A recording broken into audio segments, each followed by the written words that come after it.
पंढरपूरची चंद्रभागा नदी, भीमा नदीचा पंढरपूरजवळील वक्राकार प्रवाह वारकरी संप्रदायात अत्यंत पवित्र मानली जाते. नदीचा प्रवाह चंद्रकोरीसारखा वळण घेत असल्यामुळे तिला चंद्रभागा हे नाव पडले. भौगोलिकदृष्ट्या ही भीमा नदीच असली तरी पंढरपूर येथे ती चंद्रभागा या नावाने प्रसिद्ध आहे. धार्मिक महत्त्व. आषाढी आणि कार्तिकी वारीत लाखो वारकरी प्रथम चंद्रभागेत स्नान करतात.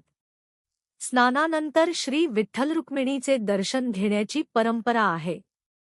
वारकरी श्रद्धेने मानतात की चंद्रभागेतील स्नानाने मन शुद्ध होते आणि विठ्ठल भक्तीची अनुभूती अधिक गहिरी होते.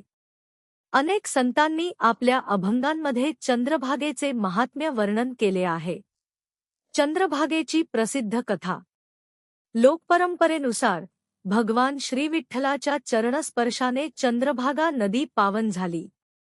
पुंडलिकाच्या भक्तीमुळे भगवान विठ्ठल पंढरपुरात प्रकट झाले. त्या काळापासून चंद्रभागा ही विठ्ठल भक्तांसाठी मोक्षदायिनी आणि पुण्यदायी नदी मानली जाऊ लागली. आणखी एका श्रद्धेनुसार चंद्रभागेत श्रद्धेने स्नान करून विठ्ठलाचे दर्शन घेतल्यास जीवनातील पापांचे क्षालन होते आणि ईश्वरभक्ती दृढ होते. हा विश्वास वारकरी परंपरेत अतिशय महत्त्वाचा आहे. वारीतील चंद्रभागेचे स्थान. आषाढी एकादशीच्या वारीत चंद्रभागा नदी भक्तांनी फुलून जाते. चंद्रभागेच्या वाळवंटात भजन, कीर्तन, हरिनाम आणि संतवाणीचा अखंड गजर होत असतो. नदीकिनारी वारक्यांचा भक्तिमय संगम हा वारीचा अविस्मरणीय अनुभव मानला जातो. भक्ती संदेश. आधी चंद्रभागेत स्नान, मग श्री विठ्ठलाचे दर्शन हीच वारकरी परंपरेची पवित्र वाट.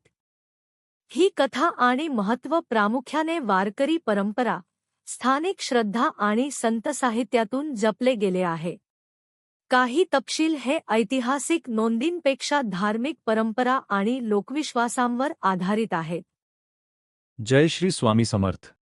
जर हा व्हिडिओ तुम्हाला आवडला असेल तर कृपया पूर्ण व्हिडिओ पहा, लाईक करा, शेअर करा आणि आमच्या SDG भक्ती नमस्मारण TV चॅनेलला सबस्क्राईब करून बेल आयकॉन नक्की दाबा. आपल्या एका सबस्क्राईब आणि शेअरमुळे भक्तीचा संदेश अधिकाधिक लोकांपर्यंत पोहोचण्यास मदत होते. श्री स्वामी समर्थ.